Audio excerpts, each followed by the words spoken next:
दुख दूर करने वाली प्रसन्नता अल्लल नीत्त उवगै तमिल भाषा का सबसे प्राचीन उपलब्ध व्याकरण ग्रंथ टोलकापियम है।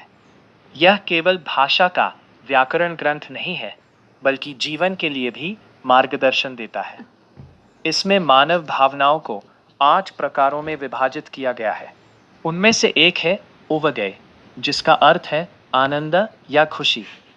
टोलकापियर कहते हैं, सेल्वम पुलाने पुनर्वु विलयातेंद्रो अल्लल नीत्त उवगै नांगे। इसका अर्थ है कि आनंद 4 कारणों से उत्पन्न होता है, परंतु वे इसे विशेष रूप से अल्लल नीत्त उवगै कहते हैं। अल्लल का अर्थ है दुख, उवगै का अर्थ है खुशी। इस प्रकार अल्लल नीत्त उवगै का अर्थ है वह खुशी जो दूसरों के दुख को दूर करने से प्राप्त होती है। खुशी सभी जीवों का अधिकार है, लेकिन यदि हमारी खुशी किसी अन्य व्यक्ति या जीव को कष्ट पहुंचाती है, तो वह सच्ची खुशी नहीं है। सच्ची खुशी वह है जो हमें ऐसे कार्यों से मिलती है जो किसी को दुख न दे।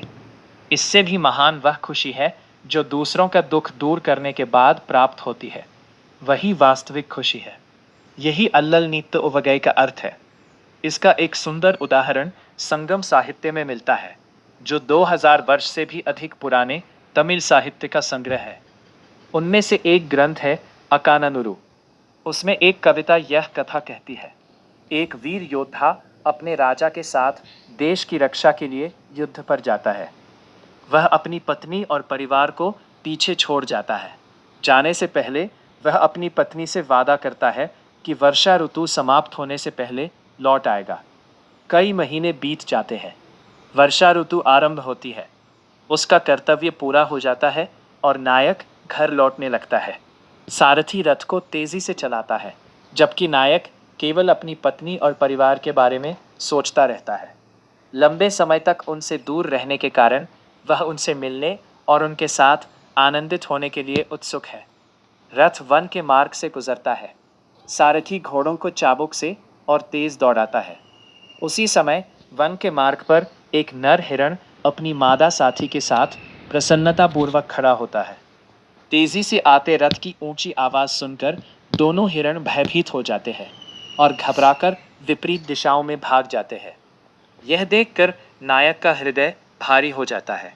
वह सोचता है, मैं अपनी पत्नी और परिवार के साथ आनंद मनाने के लिए जल्दी घर लौट रहा हूँ, लेकिन हमारे रथ के शोर ने इन हिरणों को अलग कर दिया और उन्हें दुख दिया है। वह तुरंत सारथी को बुलाकर कहता है, चाबुक का उपयोग मत करो, रथ को धीरे चलने दो। यह हमें सिखाता है कि सच्ची खुशी सभी जीवों के प्रति प्रेम और करुणा दिखाने में